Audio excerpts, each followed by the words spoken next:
members. Thank you very much. Thank you so much.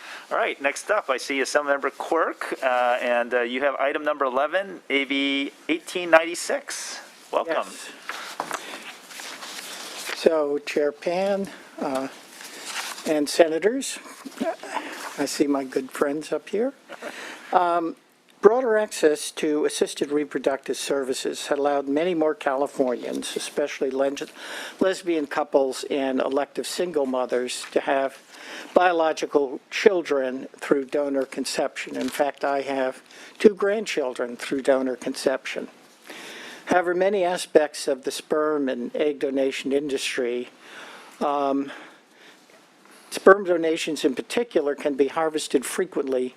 Samples can be split, and they can be used with relative ease and without the need for a fertility specialist. These factors can lead to the conception of a large number of children from a single sperm donor. Reports of very large groups of half-siblings related to a single donor are growing, with 23andMe and other direct-to-consumer genetic tests becoming more widespread.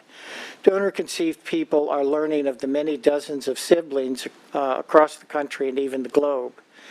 Donor-conceived people have reported significant psychological and social burdens and face unique genetic risks associated with large donor sibling groups.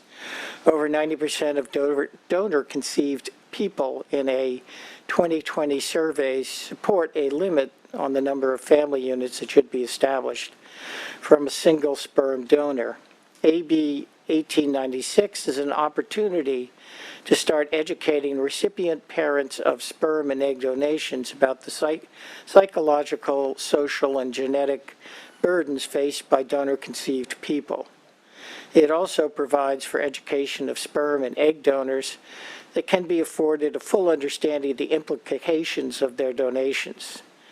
The information will be developed by the Department of Public Health.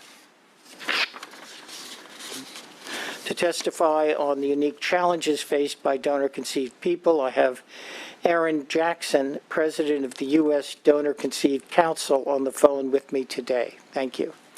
All right, thanks very much, Senator Quirk. And we'll bring, moderator, please bring onto the line Aaron Jackson from the U.S. Donor-Conceived Council to testify. 2 minutes. Good afternoon, Chairman Pan and members of the Senate Health Committee. My name is Aaron Jackson. I'm the founder of We Are Donor Conceived and president of U.S. Donor Conceived Council. I'm also a donor conceived person. In my case, my biological father was a sperm donor many times for many years. I'm here to share U.S. Donor Conceived Council's support for AB 1896. U.S. Donor Conceived Council's mission is to increase awareness of the needs of donor conceived people and advance change that protects their health, welfare, and human rights. In 2020, I conducted a survey of donor conceived people that received nearly 500 responses. Most respondents support common sense legal reforms, including limiting the number of offspring per donor and pre-donation counseling for intended parents and donors, so they understand the lifelong implications of creating a family via sperm or egg donation. My research also found that parents telling a child they are donor conceived before the age of 3 is linked to positive outcomes, whereas people who learn the truth about their conception after the age of 3 are more likely to say being donor conceived sometimes makes them feel distressed, angry, or sad. This bill is a small step in the right direction because it provides important educational information to intended parents and donors that can reduce harm to donor conceived people and their families. Lastly, I want to note that U.S. Donor Conceived Council was not involved in the final amendments to the bill, so we are open to discussing further changes with stakeholders if necessary. Thank you, and I urge you to support this bill.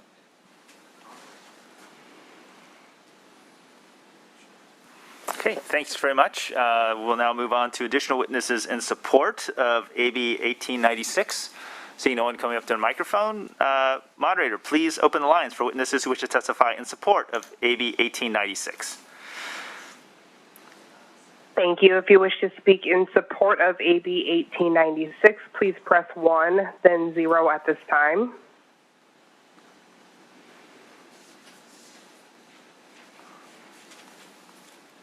I have no comments in queue. All right, thank you. We'll now move on to witnesses in opposition to AB 1896. We don't have formal registered opposition for testimony, but anyone here in room 1200? Seeing none.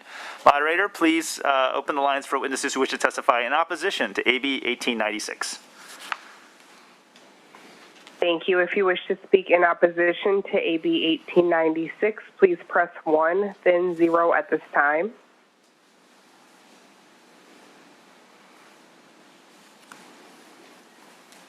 I have no comments in queue. All right, thanks very much. We'll bring it back to committee. Questions or comments from committee members? Move the bill. Okay, it's been moved by Senator Eggman. Seeing no other comments or questions, so Senator Quirk, appreciate you bringing this bill forward. You know, technology has changed. I mean, people are more mobile, so where people could move in it, and then of course technology has changed, right, with genetic testing and information technology and so forth. And I think people need to understand the consequences of that if when they decide to have a donor-conceived child, so that we can get the best outcome. So really appreciate you bringing this bill forward, supporting the bill. Would you like to close? Yeah, again, we only have education in the bill at this time. We decided it was too ambitious to go into limiting the process, but as you said, well, I'm very fortunate to have 2 donor-conceived grandchildren, and in this case, they actually got to meet their father, which is very appropriate. So I'm just grateful that we have that process. Thank you. All right. Thank you. All right, so the motion is to pass and refer to the Committee on Appropriations. It's been moved by Senator Eggman. Secretary, please call the roll. Han? Aye. Han, aye. Melendez? Eggman? Eggman, aye. Gonzalez? Grove? Hurtado? Leyva? Limon? Roth? Roth, aye. Rubio? Weiner? Okay, you currently have 3 votes. That's all here at the moment. We'll hold the roll open for. Perfect so far. Okay, thank you. All right, and